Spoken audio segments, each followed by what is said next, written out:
है सीरीज, क्या ये सीरीज में बुल्स कम बैक कर पाएंगे या फिर से बेयर्स को अपर हैंड मिलेगा? आइए देखते हैं स्टार्टिंग से। सबसे पहले हम थोड़ा चार्ट को समझ लेते हैं एक बार।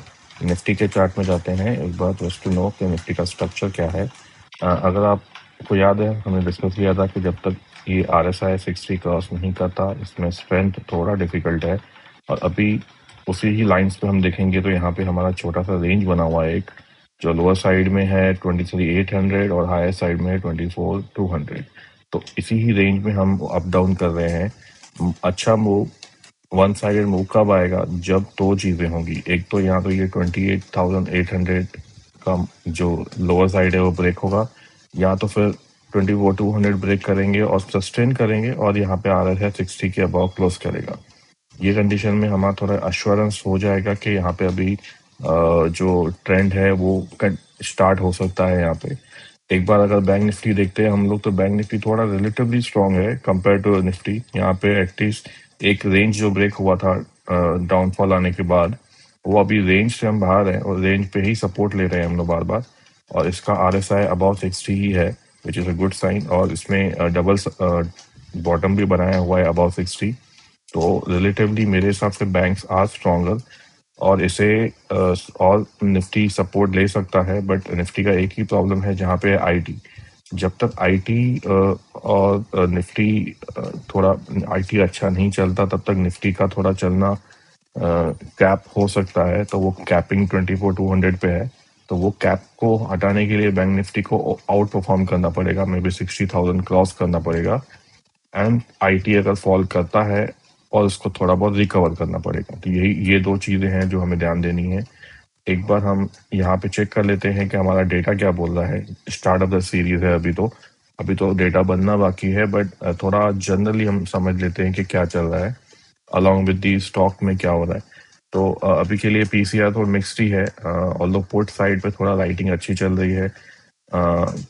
एक चीज़ हमेशा आपको ध्यान रखनी है, वो है ये ATM IV।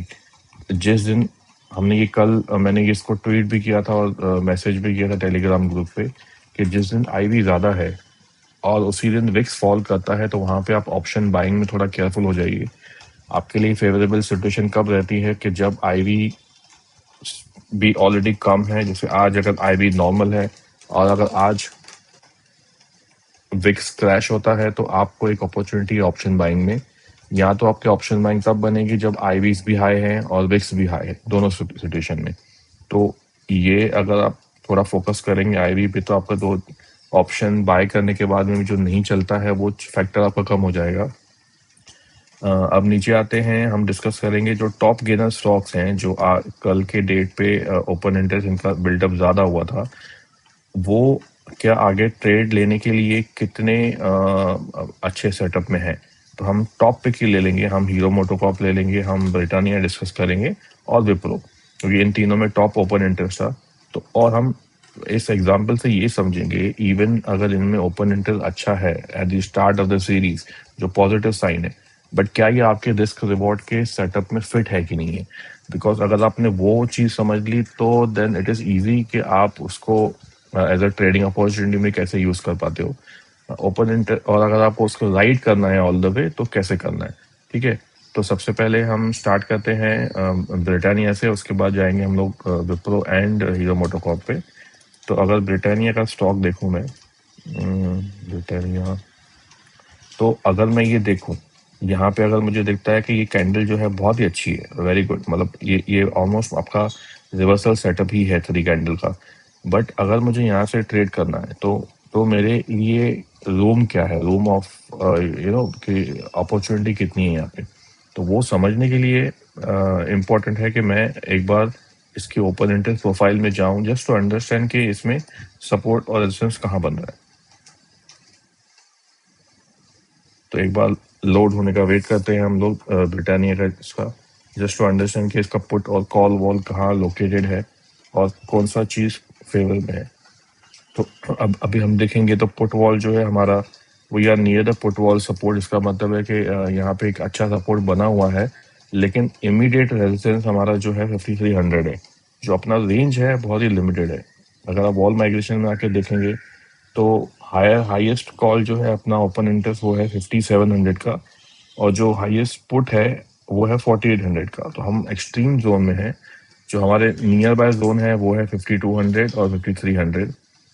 तो हमें देखना है कि क्या ये 5300 सस्टेन करता है कि नहीं है, क्योंकि अगर ये 5300 सस्टेन करेगा तब ही हम इसमें एक अच्छा मूव देखने की पॉसिबिलिटी देख सकते हैं। नहीं तो ये तब तक तो छोटे रेंज में ही रह सकता है। तो दो दो चांसेस हैं उसको ट्रेड करने का। आपने अभी कॉल और पुट वॉल समझ लिया। अब हम देखते हैं कि यहाँ पे रिस्क रिवॉर्ड कैसे बनता है अगर मुझे ट्रेड लेना है। तो अगर मैं प्योरली ओपन इंटरेस्ट के हिसाब से इसको ट्रेड लेता हूँ तो मेरा जो फर्स्ट ट्रिगर होना चाहिए वो होना चाहिए कि जो आज का हाई बना था मैं उसके ऊपर ही बाय करूंगा।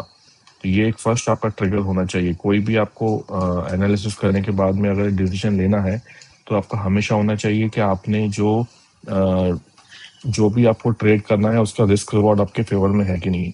First rule, by about the high, और इसका स्टॉप लॉस डिफाइन करना है एट द स्टार्ट। तो अगर मैं इसका स्टॉप लॉस देखता हूँ तो आइडियल सिनेरियो में जो भी कैंडल रिवर्सल होती है या जहाँ पे भी कैंडल में ओपन इंटरेस्ट बना होता है, वॉल्यूम होता है, आइडियली उसका लो ही आपका स्टॉप लॉस होना चाहिए for the long long view. तो अगर मैं चार्ट एंगल से देखूं तो मेरा जो रेजिस्टेंस है ऊपर लेवल पे वो अराउंड 5400 टू 5500 के बीच में है। ठीक है, हम खड़े हैं अभी 5260 पे। तो सबसे पहला सवाल आपको ये पूछना है कि जो रिस्क है which is your nearly 100 points और उससे भी थोड़ा ज़्यादा है, और जो उसका रिवॉर्ड है वो आपका रहेगा लगभग, अगर आप इमीडिएटली 5300 के ऊपर बाय करते हो तो आपका रिवॉर्ड रहेगा 100 पॉइंट्स जो फर्स्ट रेजिस्टेंस है, और 150 पॉइंट्स। तो क्या ये रिस्क रिवॉर्ड आपके फेवर में है? सबसे पहले सवाल आपको ये पूछना है। तभी आपको ये डिसीजन लेना है कि जो आप ट्रेड करना चाहते हो बेसिकली ओपन इंटरेस्ट बिल्डअप, क्योंकि ओपन इंटरेस्ट में अच्छा बना हुआ है। 5-6% इज नॉट नथिंग कि आप इसको इग्नोर कर दो। तो बट ये सवाल अलग है कि इसमें ओपन इंटरेस्ट बना है तो वो चलना चाहिए, बट और ये सवाल अलग है कि क्या आपका रिस्क रिवॉर्ड आपके फेवर में है कि नहीं है। अगर आपका रिस्क रिवॉर्ड फेवर में नहीं है तो भले ही वो कितना भी अच्छा सेटअप हो आप उसको बेटर है इग्नोर कर दें। ठीक है, नहीं तो अगर आप उसको लेना चाहते हो फिर भी, तो देन आपको डिसाइड करना पड़ेगा कि आपका जो भी ट्रेड है आप उसको कहाँ स्टॉप करना चाहोगे। आप क्या उसको इमिडिएटली नीचे आना शुरू होता है तो आप बोलोगे कि नहीं ठीक है मैं 5250 के ऊपर बाय करूंगा, लेकिन अगर ये 5200 पे जाएगा तो मैं उतना का स्टॉप लॉस लेके एग्जिट कर दूंगा, और मैं फिर से इसको अगर ऊपर जाएगा क्रॉस करेगा हाई मैं फिर से एंटर करूंगा। तो आप ऐसा भी कर सकते हो। इंस्टेड ऑफ आप एक ही बार 100 रुपीज का स्टॉप लॉस ले लो, आप दो अटेम्प्ट करो। आप एक 50 रुपीज का स्टॉप लॉस लगा के एंटर करो, और उसका वो 50 ब्रेक होता है तो आप एग्जिट कर लो, और फिर से एक बार हाई क्रॉस करेगा तो फिर एंटर कर लो with the same stop loss. क्योंकि ये डिसिप्लिन जो फैक्टर है ना आपको बड़े लॉस होने से बचाएगा। और आपका जो हेडेक होता है कि आप जो भी ट्रेड लेते हो उसके बाद वो नहीं चलता है और उसके 2-3 दिन बाद चलता है, आपको उससे भी वो दूर कर देगा। क्योंकि अगर आपने ये डिसाइड कर लिया कि यहाँ एग्जिट करना है मुझे और उसके ऊपर जाने के बाद फिर से एंटर करना है, तो आप सेकंड अपॉर्चुनिटी पे अगर वो ले पाओगे तो वो हो सकता है आपका वो अच्छा चल जाए और बहुत ही अच्छा चल जाए। वो आपको अभी नहीं पता लगेगा। बट हाँ, एक चीज़ जो आपके हाथ में कंट्रोल में है वो है कि आप उसका रिस्क डिफाइन करना सीख लो आज ही, तो आपके लिए वो बेटर हो जाएगा। अब हम देखते हैं हीरो मोटोकॉर्प का क्या सीन है। हीरो मोटोकॉर्प में थोड़ा सिचुएशन थोड़ा बेटर है इन द सेंस कि वो डबल बॉटम पे, हमने कल जैसे देखा था कि डबल बॉटम पे वो सपोर्ट ले रहा है यहाँ पे, और आज जो कैंडल दिया है उसमें उसका कैंडल फॉर्मेशन डोजी टाइप है जो इनडिसीजन कैंडल बोलते हैं हम लोग। बट क्योंकि वो सपोर्ट पे बना है तो थोड़ा वो रिलेवेंस ज़्यादा होता है उसका। फिर भी सिचुएशन यहाँ पे यही है कि आपको उसको हाई के ऊपर ही बाय करना है, और अगर हम उसका ओपन इंटरेस्ट देख के ही समझना चाहें कि उसका कॉल और पुट वॉल कहाँ है तो एक बार वो समझ लेंगे हम लोग। बिकॉज वो वही हमें आइडिया देगा कि हमें एंटर करने के बाद कहाँ तक उसको कैरी फॉरवर्ड करना है। तो अभी के सिचुएशन के हिसाब से हम अपने पुट वॉल के नीचे चल रहे हैं। इसका मतलब है कि चांसेस है कि हम यहाँ आके एक बार टच करें। ठीक है, तो बट ये कंडीशन ये है कि ये थोड़ा जो कॉल वॉल है कवर होना जरूरी है। अगर कवर होगा तो ही वो 5000 के ऊपर सस्टेन करेगा, नहीं तो फिर से ही नीचे आ सकता है। तो अब हम जो जोन में है वहां पे थोड़ी एक्टिविटी कॉल की और पुट की कम है। जो हाईएस्ट एक्टिविटी है वो 5000 पे है। तो चांसेस है कि हम अपने पुट वॉल पे जाके एक बार टच करें। तो अब अगर आप वो एंगल से यहाँ पे उसको लॉन्ग लेना चाहते हो तो आपका स्टॉप लॉस होना चाहिए जो ये पर्टिकुलर टॉप ये बॉटम जो बना है। तो इसमें रिस्क रिवॉर्ड थोड़ा फेवरेबल है इन द सेंस कि आप अगर हाई के ऊपर बाय करना चाहते हो तो आपको एटलीस्ट 70-80 रुपीज देने पड़ेंगे और एटलीस्ट आपका 5000 टारगेट होना चाहिए। तो 1:1 के क्लोज है ये अपना जो भी है रिस्क रिवॉर्ड। तो अगर आप इस रिस्क रिवॉर्ड से काम करना चाहते हो तो डेफिनेटली ये पोजीशन अच्छा है आपका। बट कंडीशन यही है कि यू टू वेट के वो कौन से साइड ब्रेक करता है। अजम्पशन नहीं लेना है कि ये बुलिश ही होगा जस्ट बिकॉज सपोर्ट पे है। इसका रिवर्स भी हो सकता है कि ये इसका सपोर्ट तोड़ ले और वो नीचे नीचे जाके ये वाला लो भी तोड़ दे। तो इन दोनों सिचुएशन में आपका जो रिस्क रिवॉर्ड है वो ये कैंडल का हाई एंड लो ही रहने वाला है। ये एक है। दूसरा हम देखेंगे विप्रो। तो विप्रो का सिचुएशन थोड़ा अलग है। यहाँ पे भले ही हमें छोटा कैंडल दिखा है बट ये जो फॉल है यहाँ पे राइजिंग वॉल्यूम के साथ फॉल हो रहा है। मतलब ये जो है शॉर्ट बिल्डअप ही है मोस्टली। रीजन इसका सिंपल है कि अनलाइक हीरो मोटो का यहाँ पे रिवर्सल कैंडल नहीं है। यहाँ पे कैंडल जो है वो रेड कैंडल ही है। RSI बिलो 40 है, 30 भी है इनफैक्ट। और जो लास्ट के दो कैंडल्स हैं उनमें वॉल्यूम ज्यादा है। तो इसका मतलब है ये मोस्टली शॉर्ट बिल्डअप ही है। तो इसका भी रूल सिंपल है, आपको short buildup below the low करना है। बट हम अब बात कर रहे हैं इस पे जब इसका ADR कल रात को 13% गिर चुका है। तो हमें एक क्लू तो था कि ये इसमें ओपन इंटरेस्ट बिल्डअप हुआ है बट हमें ये नहीं पता था कि इतना बड़ा मूव आ सकता है। तो आपका पोजीशन लेना कल के डेट पे थोड़ा रिस्की हो सकता था इन द सेंस कि वो इसका रिवर्स भी हो सकता था। आप कुछ भी अजम्पशन पे ऑन द डे ट्रेड लेते हो जहां पे आप ओपन इंटरेस्ट बिल्डअप देखते हो तो नेक्स्ट डे उसका ऑपोजिट होने का चांसेस में आप फंस सकते हो। तो इसीलिए इन द नॉर्मल वर्ल्ड जहाँ पे न्यूज ड्रिवन स्टॉक नहीं है अपने पास में, ओवरनाइट जिसमें न्यूज नहीं आती है, तो आपका उसका ट्रेड नेक्स्ट डे पे लेना प्रेफर करो, वो बेटर है आपके लिए। वो आपको ऐसे सब अनहोनी से बचाएगा जहाँ पे आपको पास कंट्रोल नहीं है कहाँ एग्जिट करना है एंड ऑल। ठीक है, ये दो स्टॉक हैं, तीन स्टॉक हैं जो मुझे लगता है अच्छे ओपन इंटरेस्ट बिल्डअप है। लेकिन हमें इस पे ध्यान देना है बिकॉज हमारा रिस्क रिवॉर्ड अगर फिट होता है हम तो ही लेंगे इसको। और दूसरा हम एक बार जाते हैं पोजीशन इंटेलिजेंस पे समझने के लिए कि पोजिशनली कौन से स्टॉक है जिनमें स्टेल्थ बिल्डअप हुआ था। अब स्टेल्थ बिल्डअप में फिर से थोड़ा रफली एक्सप्लेन कर देता हूँ। ये वो चीज है जहाँ पे हम एक्सपेक्ट करते हैं कि साइलेंटली इंस्टीट्यूशनल बिल्डअप हो रहे हैं और प्राइस मूवमेंट लिमिटेड है। क्योंकि यूजुअली ऐसा ही देखा जाता है कि जब भी बड़े हैंड्स जिनको एक्यूमुलेट करना है या डिस्ट्रीब्यूट करना है वो एक ही शॉट में नहीं करते हैं, वो थोड़ा रेंज में रखते हैं स्टॉक को और विद द लिमिटेड मूवमेंट उनका बड़ा पोजीशन बिल्ड होता है ऑन ईदर साइड। तो आइडिया यही होता है कि हम जब ऐसे स्टॉक को ऑब्जर्व करें जहां पे मूवमेंट लिमिटेड है बट ओपन इंटरेस्ट अच्छा बिल्डअप है तो हम एक बड़े से मूव का स्टार्ट में रह सकते हैं हम लोग। ठीक है, बट वो भी एक कंडीशन पे आता है कि आप उसमें रिस्क डिफाइन कैसे करते हो। हर चीज में जो भी यहाँ बिल्डअप हुआ है वो तभी आपके फेवर में काम करेगा। जैसे कि DLF में देखा हमने या मारुति में देखा, जब आप उसका रिस्क डिफाइन करना सीखोगे।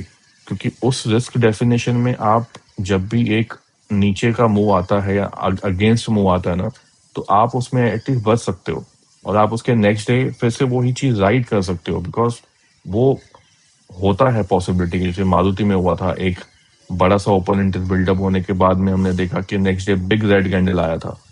तो आधे लोग वहीं एग्जिट करके निकल चुके थे बट उसके बाद जो मूव स्टार्ट हुआ वो 2 दिन चला, अच्छा खासा चला। तो बट हैविंग सेड दैट आपको वो डिफाइन करके अपने आप को वहां से सेव करना बहुत जरूरी है ताकि आप वो जो नेक्स्ट रैली आती है आप उसके पार्टिसिपेशन में रहो और आप उसको उसके साथ चल सको। ठीक है, तो जो भी स्टेल्थ बिल्डअप है ये उसी ही चीज को करता है कि आप लोएस्ट रिस्क एंट्री में आओ और वो स्टॉक के रैली में कंटिन्यू रहो। ठीक है, अब यूजुअली मैं देखता हूँ कि मुझे 3.5% के ऊपर कोई भी स्टॉक है तो मैं उसमें ही एंट्री या तो पोजीशन लेना प्रेफर करता हूँ। बिकॉज 1% 2% में मुझे इंटरेस्ट नहीं है। तो उसी ही रेंज में हमारे पास दो स्टॉक हैं जो हमने ऑलरेडी देख लिए, विप्रो और परसिस्टेंट, दोनों बेरिश हैं ऑलमोस्ट। हम दूसरा स्टॉक पिकअप करते हैं जो है बजाज फिनसर्व, जस्ट टू सी कि क्या इसमें अपॉर्चुनिटी बन रही है कि नहीं बन रही है। तो बजाज फिनसर्व में अगर मैं जाता हूँ तो यहाँ पे वैसा सिचुएशन नहीं है कि आपकी कैंडल बॉडी लो है। बट अगर मैं क्लोज टू क्लोज देखता हूँ तो मेरा क्लोज टू क्लोज सिचुएशन क्या है, विच इज योर कि कल क्लोज हुआ था 1780 पे, आज क्लोज हुआ है 1797 पे। तो जो क्लोज टू क्लोज है वो बहुत ही लिमिटेड है। तो इसीलिए स्टेल्थ बिल्डअप में पार्ट है इसका, बिकॉज इसका आइडिया है कि हमें ये समझना कि 2 दिन में जितना भी मूवमेंट हुआ उसमें ज्यादा ओपन इंटरेस्ट एक्यूमुलेट हो चुका है, बट मूवमेंट अभी तक उतना बड़ा नहीं हुआ है। तो सेम रूल है यहाँ पे भी हमारा एंट्री क्राइटेरिया सिंपल होना चाहिए। हम इस हाई के ऊपर ही बाय करने वाले हैं, और हमने ये हाई क्यों रखा हुआ है इसको हम ओपन इंटरेस्ट में भी एक बार रीड कर लेते हैं। ओपन इंटरेस्ट प्रोफाइल में जाते हैं हम लोग, और बजाज फिनसर्व पे देखते हैं कि हमारा कॉल और पुट वॉल कहाँ पे लोकेटेड है। तो वहां से हमारे लिए थोड़ा उसको ट्रेड पे लेना इजी हो जाता है। अब हम देखेंगे इसका पुट वॉल बहुत ही नीचे है, तो रिलेवेंट नहीं है। रिलेवेंट ये है कि अगर ये लॉन्ग बिल्डअप है तो मेरे लिए इसका कॉल वॉल को ब्रेक करना जरूरी है। बट अभी प्रॉब्लम ये है कि जो कॉल वॉल है इसका open interest is very high.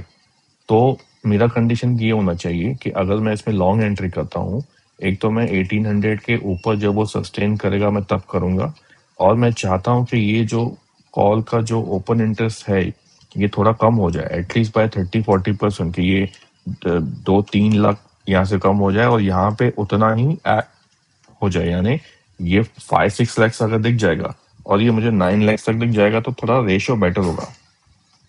ठीक है, तो ये अंडरस्टैंडिंग के साथ में अगर मैं यहाँ पे ट्रेड लेता हूँ तो मेरी एंट्री रहेगी अबाउ 1800। ये जो हाई है, चलो हाई को पकड़ लेते हैं, 1810 के ऊपर मुझे इसमें एंटर करना है। मैं इसमें रिस्क कैसे डिफाइन करूँगी? कैंडल तो बहुत बड़ी है ना, कैंडल है ये ऑल द वे 1740, यानी ऑलमोस्ट 60-70 पॉइंट का कैंडल है। तो ये रिस्क मेरे लिए बनेगा नहीं। तो मैं इसको कैसे डिफाइन करूंगा? तो सिंपल है, मैं इसको बोलूंगा कि अगर ये स्ट्रॉन्ग रैली का स्टार्ट है तो हो सकता है कि ये जो कैंडल का 50% ब्रेक नहीं करना चाहिए, अदरवाइज ये फिर से रेंज में अटक जाएगा। तो उसी थॉट प्रोसेस के साथ में मैं इसको बोलूंगा कि ये मेरा रिस्क यहाँ पे इतना ही स्टॉप लॉस होने वाला है, जो है नियरली 20-30 पॉइंट्स। उससे ज्यादा मैं इसमें रिस्क नहीं लूंगा। अगर वो उसके नीचे जाएगा मैं उसको एग्जिट कर लूंगा और दोबारा री एंट्री करूंगा अगर वो हाई ब्रेक करता है तो। ये पॉसिबिलिटी है। तो इससे क्या होगा कि आपका रिस्क कम हो जाएगा और रिवॉर्ड जो है आपका अच्छा खासा। अगर मैं नेक्स्ट चार्ट पे रेजिस्टेंस देखता हूँ वो है ऑल द वे टिल 1920-30, और ये अच्छा रिवॉर्ड है। ये मतलब आपके इतने रिस्क में आपको नियरली 130 यानी 1:4 का ऑलमोस्ट 3 और 4 का रिवॉर्ड है। तो ये ट्रेड मेरे लिए फेवरेबल है। यही चीज की वजह से स्टेल्थ बिल्डअप बना था कि आपको जो एंट्री मिले, एक तो अगर आपको लो छोटी बॉडी वाली कैंडल मिलती है वो अच्छा है। अगर आपको क्लोज टू क्लोज में भी अच्छा मिल रहा है और रिस्क रिवॉर्ड आप ऐसे डिफाइन कर पाते हो, बिकॉज ये रूल कहीं पे सेट नहीं है, ये आपको बनाना पड़ेगा। क्योंकि अगर आपको इस रैली का पार्टिसिपेट होना है, यानी आप रैली को देखना है, तो आपको ये रिस्क को अपने कंट्रोल में लेना पड़ेगा। क्योंकि अगर इसका रिवर्स हो जाएगा, आपने इसका स्टॉप लॉस यहाँ नीचे रखा और वो नीचे आ जाएगा, तो आपका जो लेट्स से आपने ऑप्शन बाय किया हुआ है तो वो ऑलरेडी उसका प्रीमियम खत्म हो चुका रहेगा। तो इससे बेटर है लो रिस्क रखो, एग्जिट हो जाओ। यहाँ पे फिर से हाई क्रॉस करता है तो उसके हाई के ऊपर एंटर कर लो और फिर से उतना ही रिस्क रखो। देन आपको जब रैली होगी तो आप उसमें पार्टिसिपेट कर पाओगे। इसी को ही समझ के हम वो जो मारुति का एग्जाम्पल एक बार देख लेते हैं। मारुति में भी सेम सीन हुआ था। मारुति में भी हमने अच्छा कैंडल देखा, अच्छा वॉल्यूम था यहाँ पे। इनफैक्ट ये कैंडल अगर मैं दिखाऊं, बट नेक्स्ट डे उसने इतना नीचे आके रिवर्ट कर दिया था, मोर देन 50% रिवर्ट हो गया था, विच इज फेयर। अगर आपका ये होता था कि मुझे इसमें 50% तक रहना है तो आपने यहाँ एग्जिट कर लिया होता था यहाँ पे, और आपको अगर दोबारा एंट्री करनी है तो आप ये हाई के ऊपर बाय कर सकते हो। उसके बाद में भी आपको अच्छे खासे 300-400 पॉइंट मिलते थे। तो एक तो आपको ये रूल यहाँ पे बचाता था, इस यहाँ पे इतना नीचे जाके एग्जिट नहीं करवाता था आपको, और दूसरा आपको नेक्स्ट फिर से अपॉर्चुनिटी मिलती थी यहाँ पे एंटर करने के लिए, और आपका जो वो लॉस था ऑलरेडी डिफाइंड वो आपका यहाँ पे कवर हो जाता था। ठीक है, तो ये रिस्क रखने से, डिफाइन करने से आप एक तो बड़े लॉस से बचोगे जो इम्पोर्टेंट होना चाहिए, और दूसरा आप फिर से वो रैली में पार्टिसिपेट कर सकते हो। इट इज नॉट ओवर, ऐसा नहीं है कि वो हो चुका खत्म। वो डीएलएफ में भी सेम चीज हुई थी। डीएलएफ का अगर मैं यहाँ देखूं, ये हम पहला पहला सिग्नल आई थिंक कुछ दिन पहले आया था। अगर लेट से आपको यहाँ पे सिग्नल मिला होता था फॉर एग्जाम्पल, तो अगर आपका रिस्क डिफाइन था यहाँ पे कि हाई के ऊपर बाय करना है, तो आपने यहाँ पे एंटर किया ही नहीं था। हमने जब इसको एक्सपायरी डे पे देखा था तो एक्सपायरी डे पे ये अराउंड सपोर्ट जोन पे ये अच्छा खासा कैंडल बना था, तो इसीलिए मेरा एंटीसिपेशन था कि ये ऊपर जाना चाहिए। ठीक है, बट रूल सिंपल है, अगर मुझे इसमें राइट करना है तो मैं इसके हाई के ऊपर बाय करूंगा और पॉसिबली ये सपोर्ट पे स्टॉप लॉस लगा दूंगा इसका। तो अगर मैंने हाई के ऊपर बाय किया तो भी मुझे अच्छे खासे 20-22 पॉइंट तो मिल गए इसमें। तो रूल ही आपको एक रैली में रखेगा और रूल ही आपको बड़े फॉल से बचाएगा। कुछ मैजिक नहीं है कि आपने अगर वो ओपन इंटरेस्ट में देख लिया तो वो ऊपर ही चलेगा नीचे ही चलेगा, वो आपके फेवर में है और वो ही आपको ऐसी रैली देगा। बट कंडीशन है कि आपका एग्जिट क्राइटेरिया बहुत ही सिंपल और क्लियर होना चाहिए। तो हम इस चीज़ को ध्यान रखेंगे हमेशा कि हम रिस्क डिफाइन कैसे करते हैं कोई भी चीज़ में। हम जाते हैं पोजीशन पे बैक अभी। अ, हमारे पास और स्टॉक्स भी हैं, अभी हीरो मोटोकॉर्प भी हमने देखा, बजाज फिंसर्व भी देखा। तो एवरीडे आपको यही एक स्क्रीन में आके एंड ऑफ अ डे देखना है कि कोई ऐसा स्टॉक है जहाँ पे ओपन इंटरेस्ट 4-5% एटलीस्ट है और उसका close to close price movement कम है, तो आप उसमें एक अपॉर्चुनिटी ढूंढ सकते हो। इसी का यही इसी का मेन एजेंडा है। अगर अब आप उसको हम थोड़ा डिलीवरी के एंगल से भी देखेंगे तो जो स्टॉक हमने डिस्कस किए एज अ लॉन्ग साइड में, वो सारे स्टॉक हमें दिख रहे हैं यहाँ पे कि वो उनमें अच्छी डिलीवरी हुई है। अब इसका कंडीशन ये है ना, जब ये स्क्रीन बना था ना, तो ये कॉम्बिनेशन के साथ बना हुआ था। इसमें दो कॉम्बिनेशन है आपके। एक तो है कि आपका ओपन इस इन स्टॉक्स में ओपन इंटरेस्ट भी बढ़ा रहेगा एंड प्लस इसमें डिलीवरी भी हाई रहेगी। अब हाई डिलीवरी का डेफिनेशन ये है कि जैसे मैंने एक बेंचमार्क बना दिया है कि एटलीस्ट 70 तो होना चाहिए। उसके नीचे मैं थोड़ा ध्यान ध्यान रखूंगा कि like ये 58% है तो थोड़ा आई बी कॉशियस। बट जो 70 वाले हैं वो मेरे मतलब वो सेफ साइड में है। 80 वाले तो बहुत अच्छे हो जाएंगे, बट 80 वाले बहुत कम दिखते हैं, आई बी ऑनेस्ट। हाँ, वो यहाँ पे देखिए ये सेलिंग साइड में दिख रहे हैं, तो इसका मतलब है कि यहाँ पे शॉर्ट भी बिल्डअप हुआ है आपका और डिलीवरी परसेंटेज भी है, यानी डिलीवरी का जो भी है अनलोडिंग भी हुआ है। तो यहाँ पे कॉशियस रहना है हमें। ठीक है, बिकॉज फ्यूचर का शॉर्टिंग भी सपोर्ट है आपका। तो बेसिकली जो दोनों पार्टिसिपेंट है, कैश पार्टिसिपेंट और फ्यूचर पार्टिसिपेंट, अगर मैं बोलना चाहूँ कि उनका commitment in these stocks on the long side is higher, और यहाँ पे उनका इतना कमिटमेंट नहीं है। यहाँ पे प्रॉब्ली उन्होंने एग्जिट कर लिया और शॉर्ट बिल्डअप कर लिया, या हो सकता है कि डिलीवरी में बाइंग कर लिया और फ्यूचर में शॉर्ट कर लिया। तो बेसिकली ये शॉर्ट साइड पे ज्यादा टिल्टेड है ये सब चीजें, तो इसलिए हम यहाँ पे ध्यान रखेंगे। एंड सेकंड, अगर आप जैसे कि हम देखते हैं कि एवरी डे आई से कि आप जैसे ही मार्केट होता है and we are let's say 5 या 6 के अराउंड ना, आप ये ईओडी रिपोर्ट आके एक बार चेक कर लो। ये ईओडी रिपोर्ट में आपको मोस्ट ऑफ द इंफॉर्मेशन जो हमने डिस्कस करी सारी अभी यहाँ आपको दिख जाएगी ये चीज़ें। इनमें आपको लॉन्ग बिल्डअप दिखेंगे, शॉर्ट बिल्डअप दिखेंगे और स्टेल्थ बिल्डअप भी दिखेगा along with the delivery percentage. ठीक है, तो आपको ये कंबाइन होके ये यहाँ पे चीजें दिखेंगी। इनमें सारी इंफॉर्मेशन रखी है हमने, इंक्लूडिंग योर पार्टिसिपेंट फ्लो, एफआईडीआई का डेटा, जो अभी मिक्स सिचुएशन में ही है। अभी भी उनकी कैश में सेलिंग है, डीआई की बाइंग कंटिन्यू है। बट मैं प्रेफर करूंगा कि हम थोड़ा और एफआई की पार्टिसिपेशन देखें। तो जब वो पार्टिसिपेशन आती है तो हम वो 24,200 का ब्रेक कर सकते हैं और इनफैक्ट 25,000 तक भी जा सकते हैं। बट वो आने के लिए बड़े लोगों का पार्टिसिपेशन इज मस्ट। ठीक है, तो यही था जो जुलाई सीरीज में हमें लगता है कि मार्केट क्या कर सकता है। हम देखेंगे एवरी डे पे कि डेटा कैसे बनता है और क्या क्या चीज़ें उसमें कैप्चर होती हैं। आप ऑब्जर्व करो, कुछ भी अगर क्वेरी है तो just let me know. Thank you.